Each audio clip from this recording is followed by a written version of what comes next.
Okay, so I was actually working on something completely different, but I was of course procrastinating watching videos on YouTube, and I stumbled upon a couple of videos that just made me lose it a bit. Now, the videos were not even about this particular topic, you know, it was just a bunch of random stuff, but it just so happened that both the videos and the comments featured a lot of people really insecure about their looks. So I actually first noticed it when I was using TikTok a lot last year because I was bored, and it really struck me how much pressure there is on looks in that app, because literally half of the TikToks I've seen were focusing on people's looks, people being pretty or people wanting to be pretty, people hating their looks or people loving their looks or people altering their looks or people changing their looks, and it was just a bit overwhelming, like even for me. Like, I'm a pretty confident person, but not gonna lie, watching all this stuff made me go like, maybe I'm not as cool as I think, you know?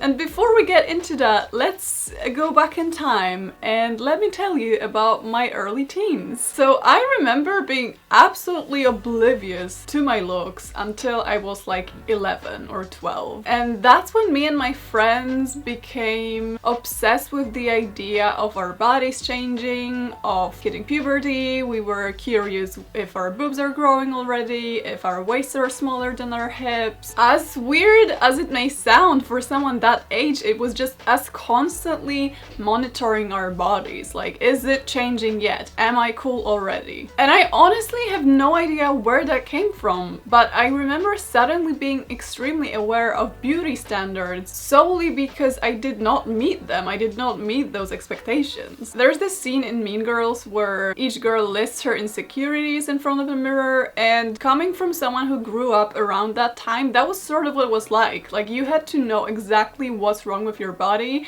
and you had to list it, otherwise you would be cut off from a lot of conversations. And it was actually different for everybody. Like, I wanted boobs and a smaller nose and smaller ears, and I hated my forehead, and my friends wanted different noses, they hated their skin, and they hated their big butts. Now this is what really just gets under my skin, because this is something I just can't wrap my head around. Like, I've been listening to girls complaining about their bodies for so long, and yet if we went to school nowadays, they would be the ones that would make all the pretty girls TikToks. Like, they would be the glorified ones because of their body shape, and they would be the ones that everyone is so jealous of, and yet they were the ones that were bullied. So if you're not aware, back in the ye old days of Y2K, everybody wanted to be slim and like the opposite of curvy. Like, basically you wanted a flat stomach, you wanted your hips and waist to be more or less the same size, you wanted to be like athletic, small boobs, flat butt most of the time. It looked good in the low-rise jeans. And I know in 2001 Destiny's Child released a single Bootylicious, so you might think that booty were like a thing back then. But funnily enough, if you look at the music video, the supposed booties are like virtually non-existent compared to modern day music videos. Like, even compared to those same singers nowadays, those booties were like, they weren't there. So like, where did they come? Okay, never mind. So now in 2021, after more or less 20 years, the beauty standards shifted so much that if anyone was considered a pinnacle of beauty in 2005, they would most likely be considered less good looking nowadays. I vividly remember most of the actresses and singers from that time having thin lips, and I do remember laughing at models with big eyebrows because they looked ugly to us. We were just like, oh, that's disgusting, right? You all remember that? So beauty standards hold a lot of power over us. They not only tell us what we're supposed to look like and what we're not supposed to look like, they also tell us who we're supposed to look like and what our looks should convey. And the more I study fashion history, the more it's apparent to me that it's so artificial. It's all bullshit. I'm sorry. It is. There is simply no way this is all intuitional or it's biology, because our genes cannot change over a single decade. It's just impossible. Like, biology doesn't work like that. So it's not in our blood, and I do believe it's not in our history either. So what is the ultimate Western beauty standard that remained unchanged throughout history? Like, what is the single thing that remained unchanged? Definitely not being slim, because for centuries being a little bit fat was a signal that you belong to a certain class that is able to eat well and doesn't have to overwork and is not malnourished. So it was preferred that a lady is curvy because of the status that look represented. It suggested that you can afford staying indoors and not moving around too much. And the idea that being skinny is unhealthy and suggests that you cannot afford to eat well, that lasted well until like mid-20th century. So if it wasn't that, what was the thing that remained unchanged in the Western beauty standards?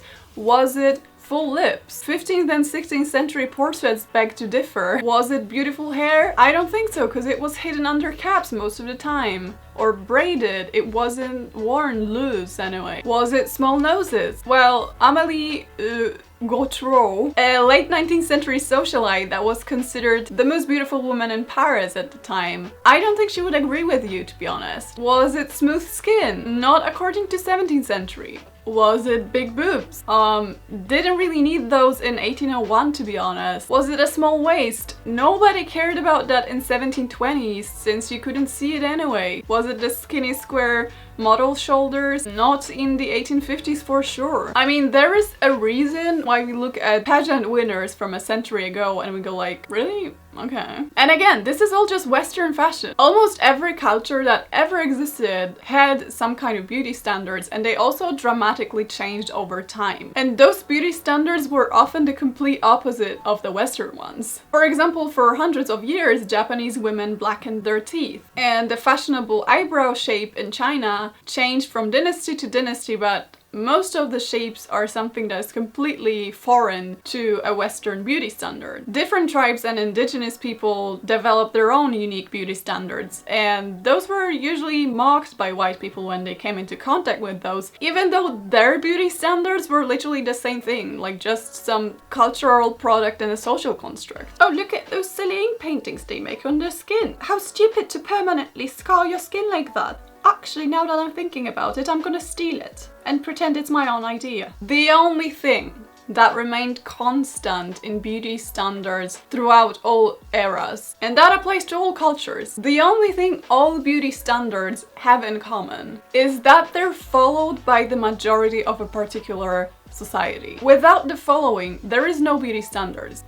They don't exist. If someone bought an ad on every single TV station in the world and went, listen, from now on, saggy boobs are all the rage, guys. It's not really a beauty standard unless a noticeable number of people starts glorifying the saggy boob look, and fashion companies start employing models based on the sagginess of their boobs, and fashion editorials start emphasizing the saggy boob, and the saggy boob surgery becomes a thing. Without all that, no one cares even about the most passionate saggy boob advocate, right? Without the following, beauty standards are just bullshit.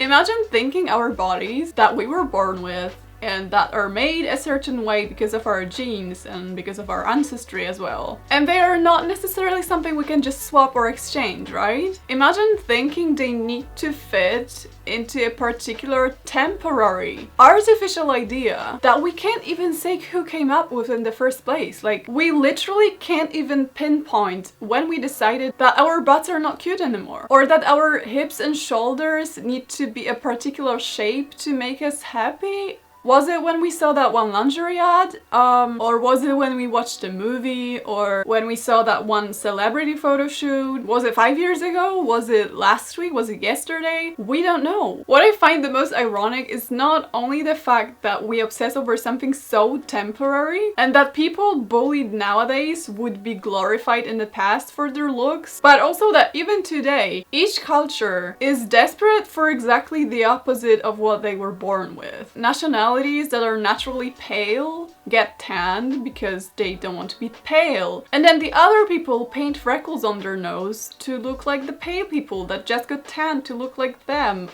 Some people are getting nose jobs to get rid of their nose bridges, right? And then some people are getting nose jobs to get those nose bridges inserted. And brunettes want to be blondes and blondes want to be brunettes. We all know that. It doesn't make any sense. But mostly what I find ridiculous is that every now and then people decide, you know what? That is hot. And that we need to make that into a new insecurity. So we look in the mirror and all we see is hip dips, muffin tops, double chins, fat ankles, cellulite, stretch marks, and we feel like it all shouldn't be there, even though it's all completely natural. And that's what most of us see. The reason why I think beauty standards are particularly dangerous nowadays is because of plastic surgery. It's just that it's more readily available than ever. And obviously I do not condemn people choosing to undergo such procedures. But for example, I've noticed a lot of teens getting nose jobs, right? And again, this all seems pretty harmless as a conscious personal choice. But I'm just worried about how on a larger scale this could be pretty damaging, because not only is it problematic because of all the ethnic nose shapes getting pushed out of the mainstream and considered not desirable, not only is it classist because obviously not everyone can afford a nose job to make themselves feel better and only the richest can afford to look good or the right way, but it's basically making everyone with an unconventional nose feel like they're doing something wrong. I think it also increases chances of being bullied based on how you look. If most of your classmates had nose jobs, even if it was a personal choice of each of these people, right? If you are the only one that has a natural regular nose, of course it's going to feel big and ugly in comparison. Also, imagine undergoing a painful and expensive procedure only to find out that 10 years later, surprise, beauty standards changed again, and your insecurity is now desirable and fashionable, and people are paying a lot of money to look like the past you. And what makes it even worse, we're all dumb. I'm sorry, we're as a society, following trends wherever the f they came from and taking things that used to be considered ugly and suddenly making them hot. I'm sorry, but it's just dumb. Like, black women were always bullied for their full lips, and now they have to look at white women trying to look like them and like paying good money to have lips like them. And then Asian women have been bullied for their eyes all of the time, only to see influencers pulling their skin to achieve the foxy eye look. Like, I even saw a TikTok trend recently of girls painting dark circles under their eyes. I just wish it's okay if people have fun following those. I just wish I knew how bullshit it all was as a teenager. Because, you know, growing up is hard. And I wish I knew that the things I perceived as my flaws, because they didn't fit into the idea of beauty that I had in my head, were actually the things that made me special to people. Like that my long face and my long nose that I got from my grandma and my big ears that I hated and always refused to wear my hair up as to not expose them. Those are actually the things that make me, me. And honestly, when I think about my friends, I see them all as beautiful, even though they all look completely different, and most of them have unusual features. What is life? What is beauty? What is society? So honestly, considering all this, I think it's time we let beauty standards go. I think we're mature enough to admit that, well, there isn't actually any reason why this is better than this. We have just been told so by the media and our culture. And the more of us realizes it's all completely superficial, we don't actually have to follow this. And it is going to change again in a couple of years, in a decade. It is going to change, it always does. The more we'll be able to stop putting pressure on ourselves, and the more we'll be able to stop obsessing over our insecurities, over things that might have been considered a pinnacle of beauty 20 years ago, or would be considered desirable in 10 years. We don't know that. So on that note, I'm just so pumped up right now. Remember, it's all bullshit. Bye!